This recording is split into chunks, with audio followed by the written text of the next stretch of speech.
बिस्मिल्लाहिर्रहमानिर्रहीम। अस्सलाम वालेकुम स्टूडेंट्स। अच्छा, लास्ट टाइम हम लोग कर रहे थे 3.6 कर रहे थे मेरे ख्याल में। तो 3.6 का मैंने आपको कहा था कि आप ना पहले 15 क्वेश्चन कर लेना। असल में ना जो होता पता कि आप देखें ना, ये थर्ड चैप्टर है, अब ये पूरा चैप्टर है। अब हमने ये पूरा चैप्टर तो नहीं ना करना। हमारा ये होता है कि हमारे जो जो आउटलाइन के टॉपिक्स हैं ना, हमने उस अपने आउटलाइन के टॉपिक के अकॉर्डिंग हमने वो चीज़ें करनी होती, ठीक है। तो जैसे फ़र्ज़ करें हमारे जो डेरिवेटिव था, डेरिवेटिव के जो जो टॉपिक्स थे उसमें सारे मतलब कि वो किए हैं। तो इसी तरीके से ना जो जो टॉपिक्स आते जाएंगे वो हम लोग कर लेंगे, ठीक है, आउटलाइन के अकॉर्डिंग। क्योंकि टाइम कम होता है, आउटलाइन जो आपकी दी होती है वही पूरी हो जाए तो इतना ही बड़ा होता है काम, वरना आउटलाइन भी कुछ लोग टीचर जो पूरी नहीं करवाते। लेकिन मेरी ये कोशिश होती है कि कम से कम जो आउटलाइन के जितने भी टॉपिक है ना वो सारे करवा दिए जाए, डिटेल में ना से, लेकिन कम से कम उनको करवाया जाए ताकि आपको थोड़ी बहुत उससे ना हाव ना हो, ठीक है। अच्छा, तो लास्ट टाइम ना हम लोग ये 3.6 कर रहे थे, तो मैंने आपको कहा था कि इसके ना आपने पहले 15 क्वेश्चन कर लेने। तो इससे नेक्स्ट रहने देते हैं, हम लोग इसको इधर ही वाइंड अप कर देते हैं। तो आपने क्या करना है, आपने इसके पहले 15 क्वेश्चन कर लेना, ठीक है जी। नेक्स्ट अब हम लोग चलते हैं कि जी 3.7 की तरफ। अच्छा, अब डेरिवेटिव ना दो किस्म के हमारे पास ना एक फंक्शन होते हैं, उसका मैं थोड़ा सा बताता हूँ। अब हमने वो चीज़ सॉल्व करनी है। ये देखें, अब हमने जो डेरिवेटिव लेना है इसको हम लोग बोलते हैं इम्प्लिसिट डिफरेंशिएशन।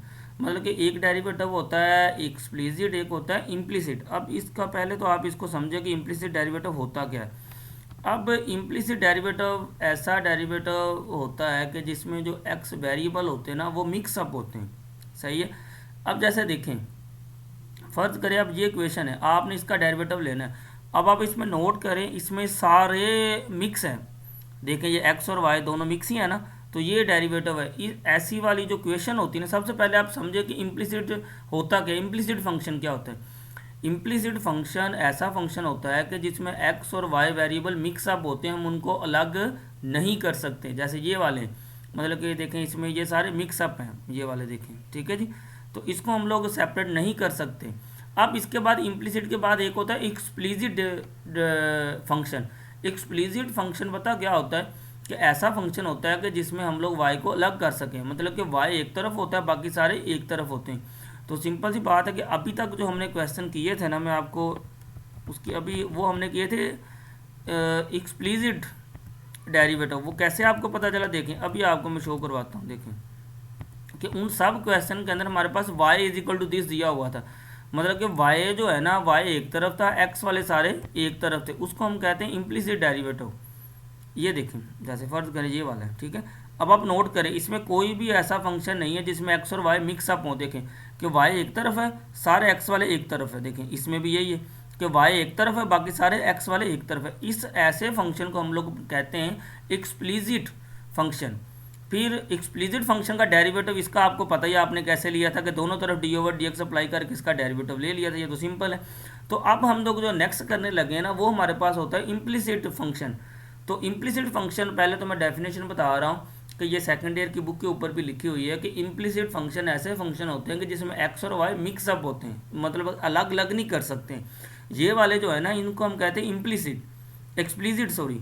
एक्सप्लिसिट फंक्शन ऐसा फंक्शन होता है कि जिसमें वाई एक तरफ हो और सारे एक्स वाले दूसरी तरफ हो, मतलब कि वाई को हम लोग सेपरेट कर सकते हो। इनको कहते हैं एक्सप्लिसिट फंक्शन। तो एक्सप्लिसिट फंक्शन का डेरिवेटिव आपको पता है कि जैसे हमने इनका लिया था। तो ठीक है, अब हम नेक्स्ट चलते हैं इम्प्लिसिट फंक्शन का। तो पहले तो आपको मैंने बता दिया कि इम्प्लिसिट फंक्शन होते हैं कौन से। इम्प्लिसिट फंक्शन ऐसे फंक्शन होते हैं कि जिसमें हम लोग y को सेपरेट नहीं कर सकते, मतलब कि x और y वेरिएबल जो होते हैं ना वो मिक्सअप होते हैं। अभी ऊपर मैंने आपको ये दिखा के आया हूँ कि जो हमारे पास ना एक्सप्लिसिट फंक्शन होता है, आप देखें इधर मैं आपको दिखाता हूँ कि इम्प्लिसिट फंक्शन कौन सा होता है। ये देखें कि इसमें देखें कि क्वेश्चन के इस तरफ ही एक्स और वाई ये दोनों मिक्स है, हम इनको ना वाई को सेपरेट नहीं कर सकते। कि जो इस फॉर्म के ऐसे फंक्शन होते हैं ना, हम इनको कहते हैं इम्प्लिसिट फंक्शन। तो इनका डेरिवेटिव लेने का तरीका थोड़ा सा डिफरेंट होता है, ठीक है। जो ऊपर वाले होते हैं ना, अभी तक जो जितनी भी एक्सरसाइज हमने की है 3.7 से ऊपर ऊपर, वो सारी थी एक्सप्लिसिट फंक्शन की। तो एक्सप्लिसिट फंक्शन में क्या होता है कि वाई एक तरफ है, बाकी एक्स सारे दूसरी तरफ होते हैं। उनका तो डेरिवेटिव सीधा सीधा ही डेरिवेटिव ले लेते हैं। लेकिन जो ऐसे वाले फंक्शन आते हैं, पहले तो आपने याद रखना है, इनको हम लोग बोलते हैं इम्प्लिसिट फंक्शन।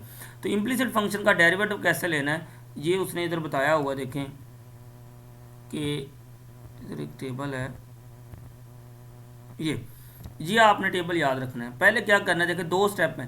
पहले कहते हैं differentiate both sides of the equation with respect to X. मतलब पहले क्या करना है, कहता है दोनों तरफ जो है ना, जो भी आपको डेरिवेटिव दिया होगा इम्प्लिसिट फंक्शन, आपने जब उसका डेरिवेटिव लेना तो दोनों तरफ ना इक्वेशन के आपने क्या कर देना, डेरिवेटिव लेना विद रिस्पेक्ट टू एक्स के। फिर कहता है treating Y as a differentiable function of X. Y क्यों होगा, वाई डिफरेंशियल फंक्शन होगा। फिर दूसरा step, collect the terms with D Y of D X on the one side of the equation and solve for D Y of D X. मतलब फिर आपने क्या करना है, दो स्टेप में दोनों सुन लें। पहला स्टेप ये करना है कि आपने जो भी आपको फंक्शन दिया हो ना, आपने इसको दोनों तरफ ना डेरिवेटिव अप्लाई कर देना, डी ओवर डी एक्स कर दिया अप्लाई। अप्लाई करने के बाद फिर आपने उसका ले लेना डेरिवेटिव। डेरिवेटिव लेने के बाद फिर आपने क्या करना है, कहता है कि आपने कलेक्ट कर लेनी है D Y over D X वाली टर्म। मतलब कि D Y over D X जिस टर्म में आ रहा होगा ना, वो आपने इकट्ठी कर लेनी है, तो फिर हमारा सोल्व हो जाएगा। अब जैसे देखें इसकी एग्जांपल है, ये देखिए मेरे पास एग्जांपल था जी के find D Y over D X is equal to Y square is equal to X square plus sine X Y. अब आपने इसे नोट किया ना कि ये इम्प्लिसिट फंक्शन है। कैसे पता चला, देखिए इसमें एक्स और वाई ये दोनों वेरिएबल इकट्ठे आ रहे हैं, सही है। अभी तक जो पिछले जितने भी हमने क्वेश्चन किए हैं उसमें आपने नोट किया होगा कि उसमें जो है ना वाई एक तरफ होता है, बाकी सारे एक्स वाले दूसरी तरफ होते हैं। लेकिन इनमें देखो इन केसेस में क्या है कि एक्स और वाई वेरिएबल इकट्ठे आ रहे, मिक्सड अप आ रहे, इनको हम लोग अलग अलग नहीं कर सकते। देखें अब आपने इसको सोल्व कैसे करना है, एग्जाम्पल देख लें, एक्सरसाइज खुद ही हो जानी, ये बड़े आसान है। मैं आपको बार बार बताता हूँ कि जो बेसिक रूल है ना, हमारे बेसिक रूल वही रहने। मतलब कि जो प्रोडक्ट रूल किया, क्वेश्चन रूल किया, बेसिक रूल वही रहने, सिर्फ एप्लीकेशन चेंज होती जानी है, ठीक है। अब इसमें भी डेरिवेटिव के बेसिक रूल वही रहने, सिर्फ एप्लीकेशन चेंज होनी है, ठीक है। सबसे पहला काम उसने क्या करना था, कहता है कि differentiate both side with respect to X. देखो दोनों तरफ एक्स के रिस्पेक्ट डेरिवेटिव कर लिए, देखें कि D over D x question की इस तरफ भी और इस तरफ भी, चूंकि प्लस था तो दोनों का अलग अलग हो गया, ये कर लिया। अब इस पे उसी तरीके से आपने दूसरा उसने क्या कहा था कि Y as a differentiable function, Y को एज अ डिफरेंशियल फंक्शन लेना है। तो देखें वाई स्केयर का जब डेरिवेटिव लिया तो इस पर पावर रूल लग गया, पर 2 शुरू में आ गया, 2 में से कम किया बन गया 2y। अब जिसकी यही होता है ना पावर रूल के, पावर शुरू में पावर में से कम, फिर जिसकी पावर कम की उसका फिर डेरिवेटिव। तो y का डेरिवेटिव जब हमने लेना था वो D over D X, Y साथ आना था वो D Y over D X बन गया, ठीक है जी। अब इधर आ जाए, एक्स स्केयर का डेरिवेटिव कितना हो गया, 2x हो गया। अब ये साइन एक्स है, इधर आपको मैंने बताया था ये एंगल के अंदर जो भी चीज़ हो ना साइन के आगे, आपने इसको एक्स ही समझना। तो देखिए साइन एक्स, तो ये भी आपको मैंने बताया था कि ट्रिग्नोमेट्रिक फंक्शन के ना आपने सारे वो रूल जो 6 के 6 हैं याद रखने। तो साइन एक्स का डेरिवेटिव कितना होता है, कोज एक्स। तो देखिए ये कोज एक्स आ गया, ठीक है। फिर आपको मैंने बताया था कि अगर तो इसका एंगल सिर्फ एक्स हो तो वो तो एंगल का डेरिवेटिव 1 हो जाता है, लेकिन अगर एंगल कुछ और हो ना तो फिर हमने एंगल का भी डेरिवेटिव लेना होता है। तो देखिए ये D over D x angle का ले लिया।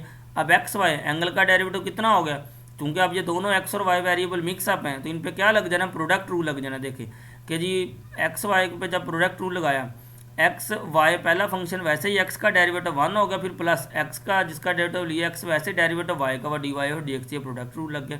फिर क्या करना है, देखिए दोनों काम हो गए। अब आपने डी वाई और डी एक्स की टर्म में इकट्ठी करनी है। देखें कि इसको अंदर मल्टीप्लाई कर ले, मल्टीप्लाई कर के देखें D Y over D X एक इसमें आ रहा है, एक इसमें आ रहा है, इन दोनों में से कॉमन ले लिया। कॉमन लेने के बाद देखें ये चीज़ बन गई। अब इस चीज़ को ये इधर मल्टीप्लाई तो जाकर डिवाइड करते तो देखिए D Y over D X हमारे पास आ चुका है, ठीक है। ये तरीका है इम्प्लिसिट फंक्शन का डेरिवेटिव मालूम करने का, ठीक है। पिछले में मैं बार बार बता रहा हूँ कि जितने भी हमने डेरिवेटिव लिया फंक्शन का उनको हम कहते हैं एक्सप्लिसिट, ये होता है इम्प्लिसिट। इम्प्लिसिट में क्या होता है कि एक्स और वाई वेरिएबल मिक्स अप होते हैं, उसका तरीका ये वाला होता है, ठीक है। तो ये मैंने एग्जाम्पल वैसे बताई है, वैसे तो इसमें कोई मुश्किल नहीं है, इंतहाई आसान काम है। तो आप ये आप क्वेश्चन खुद कर सकते हो, ठीक है। आपने ना इसके फिलहाल क्या करना है, पहले 20 क्वेश्चन कर लेना, ठीक है, कि 1 से लेकर 20 तक। ये इंतहाई आसान है, मैं ना भी कराऊँ आप ये खुद कर सकते हो। मैं थोड़ा सा चलो इसको डिस्कस कर देता हूँ।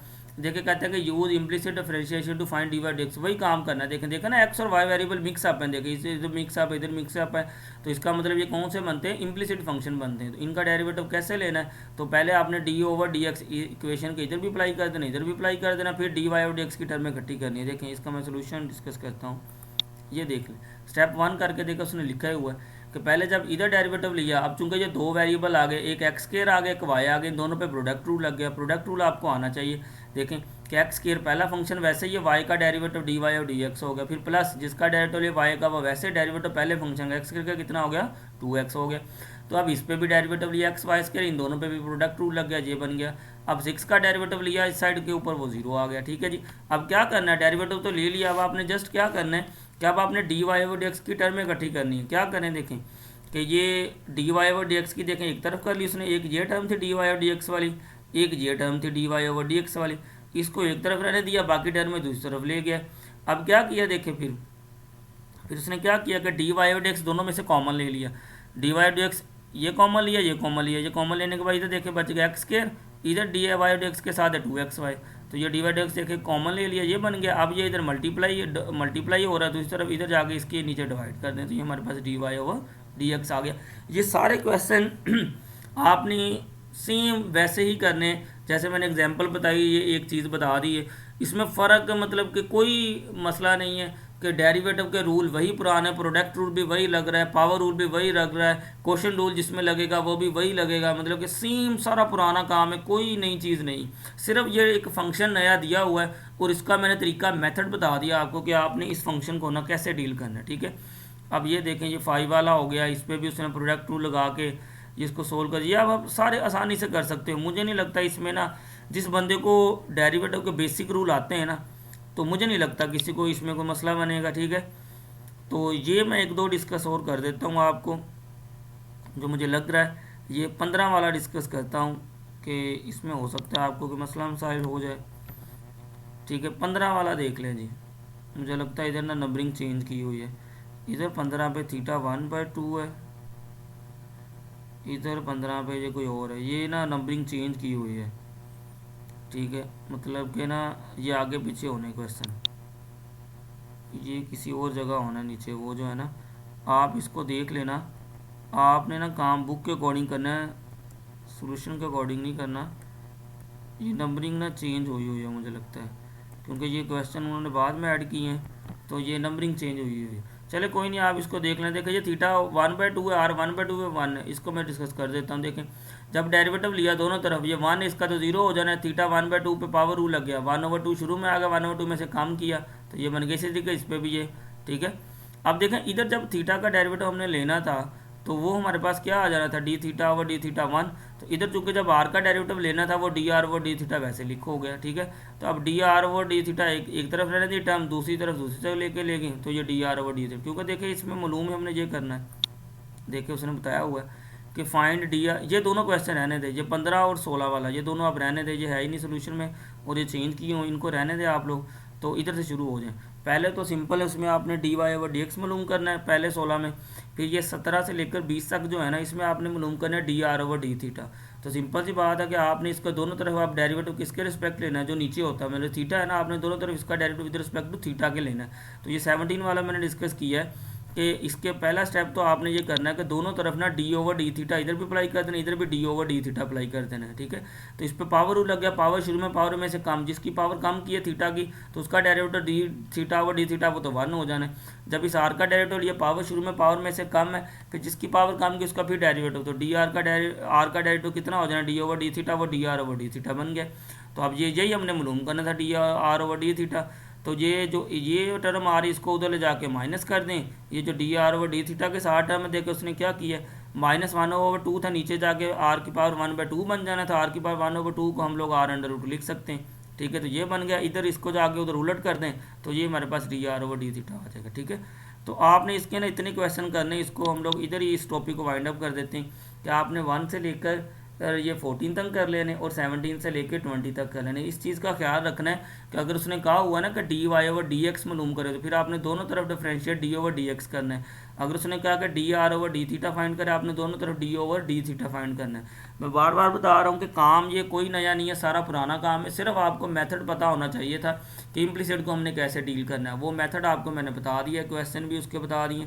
तो अब आप ये सारे जो बेसिक रूल है वही पुराने ही हैं कि क्वेश्चन रूल प्रोडक्ट रूल लगा के ना आप इसको ये सारे क्वेश्चन कर सकते हो, सोल्यूशन आपके पास मौजूद है, तो आपको किसी किस्म का मसला नहीं होगा, ठीक है। तो ये हमारा 3.7 जो एक्सरसाइज थी ना ये भी हमारी कंप्लीट हो चुकी है, ठीक है। तो नेक्स्ट लेक्चर में हम लोग इंशाल्लाह नया टॉपिक स्टार्ट करेंगे, ठीक है। ओके जी, अल्लाह हाफिज़।